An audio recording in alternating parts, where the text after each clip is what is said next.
Hello everyone, welcome back to our fifth video of our Java tutorial series from very basics to the advanced level of coding. In this fifth video, we are going to learn about platform dependent languages and platform independent languages. So we'll see both the things, platform dependent and platform independent. Before go to platform dependent or independent, let's know what the meaning of platform. What do you mean by platform? So platform क्या होता है? Platform in the sense we all used our Windows or Linux or Mac OS. These are the platforms, or we call it operating system.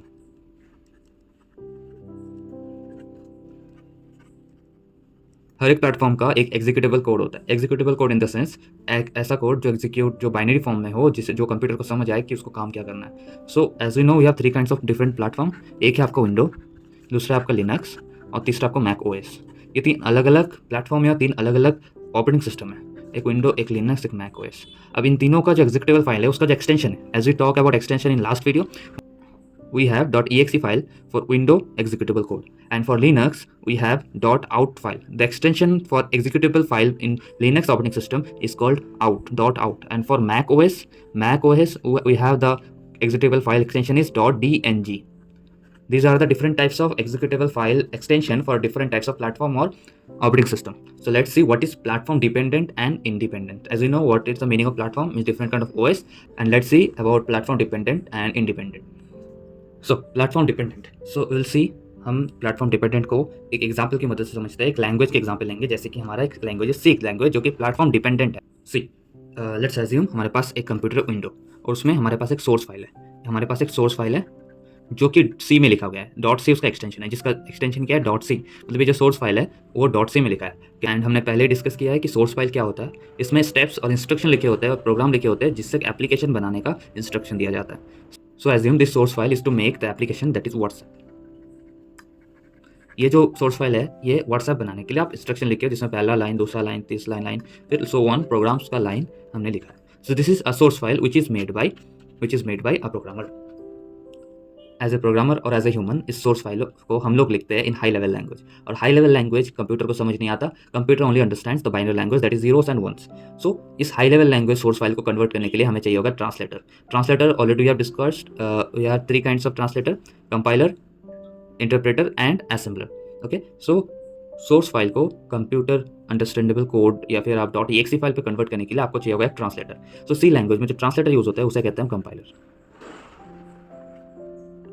So this is the translator used in C language. So this source file is given to translator first. Source file compiler को दिया जाता है. Compiler क्या करता है, .exe file बनाता है. It produces a file that is called .exe file, that is a executable code. Also we also call it executable code that is understandable by the computer. अब we can see here हमने जो compiler है वो .exe file को generate किया है. मतलब जो एग्जीक्यूटेबल कोड है, जो बाइनरी कोड है, वो .exe एक्सटेंशन पे है. अब यहाँ पे आपके पास three different kinds of platform है: window, Linux and Mac OS. .exe file is only supported in window.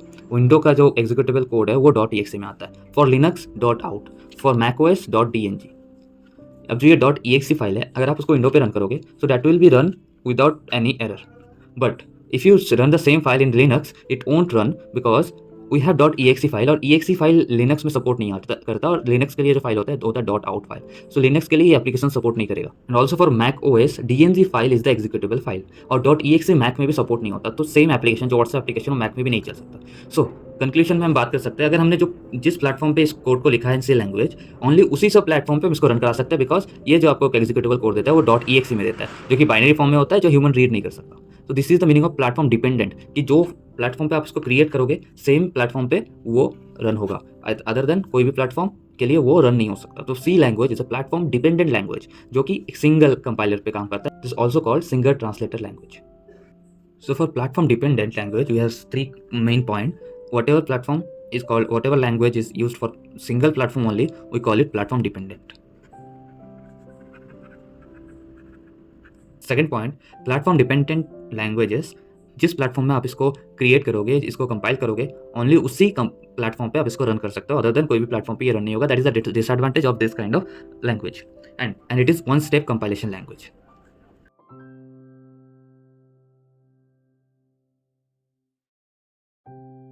And this is one step compilation language, because हमने बात किया कि एक single compiler as a translator काम करता है सोर्स फाइल को एग्जीक्यूटेबल फाइल पे कन्वर्ट करने के लिए. This is called one step compilation language. Let's talk about the platform independent languages. So let's take example of Java.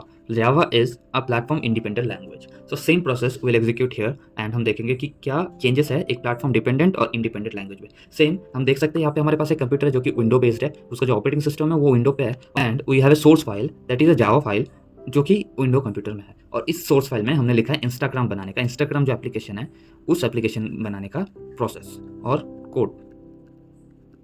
So as we know, this source file is created by the programmer. This source file is created by the programmer. ये जो code है वो एक programmer लिखता है. और in this platform independent language, we have a translator that is called first translator 1, that is compiler. हमारे पास जो इधर पहला ट्रांसलेटर होता है जो कि कंपाइलर होता है, और कंपाइलर एक फाइल जनरेट करता है. इन सी लैंग्वेज यहाँ पे कंपाइलर जनरेट करता है .exe file, but in Java the case is different. ये जो फाइल जनरेट करते हैं उसे कहते हैं हम .class फाइल, और इस .class एक्सटेंशन फाइल में हम जो कोड कैरी करते हैं उसे कहते हैं byte code. In the sense the source file जो कंपाइलर एज ए इनपुट लेता है, जो आउटपुट देता है वो होता है बाइट कोड, जिसे हम .class फाइल कहते हैं.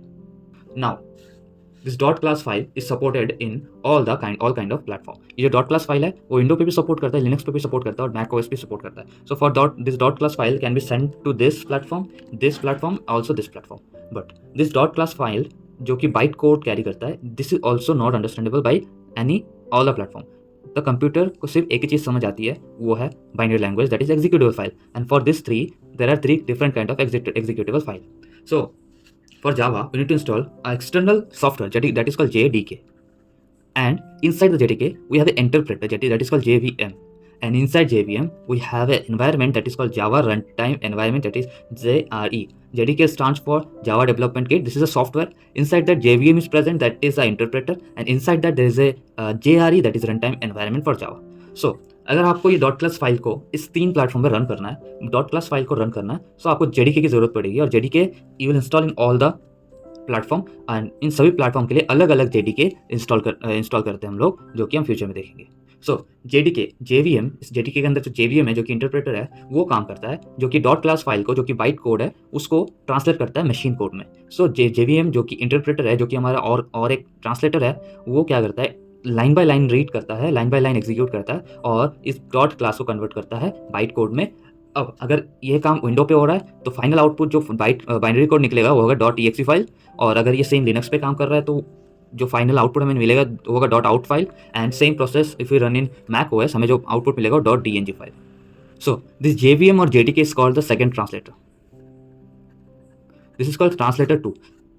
इन जावा हमारे पास 2 ट्रांसलेटर होते हैं. ट्रांसलेटर 1 जो कि कंपाइलर, ट्रांसलेटर 2 जो कि JVM है, जिसे हम ट्रांसलेटर 2 जिसे हम कहते हैं interpreter. In this case, you can run this one single source file that is changed into .class, and this .class extension can send to any kind of platform, and by the use of JDK, you can change that class file or bytecode into machine code, that executable code in any platform. This is the reason we call Java as platform independent language. In C, हम एक source file, एक .exe code में जो platform में हम उसको create करते थे सिर्फ उसी प्लेटफॉर्म में रन कर सकते थे. बट जब हम जावा पे आते हैं, दिस इज प्लेटफॉर्म इंडिपेंडेंट, जो 2 ट्रांसलेटर यूज करता है अलग से, जिससे आप इसको मल्टीपल प्लेटफॉर्म में रन कर सकते हो एक सिंगल कोड को लिख के. Let's see the theory of platform independent language. So this is first point is this is platform independent. If you talk about the second point of this, so हम इसमें बात करेंगे कि this is 2-step compilation language, because we have a 2 translator here, compiler and interpreter. So we call it 2-step compilation language.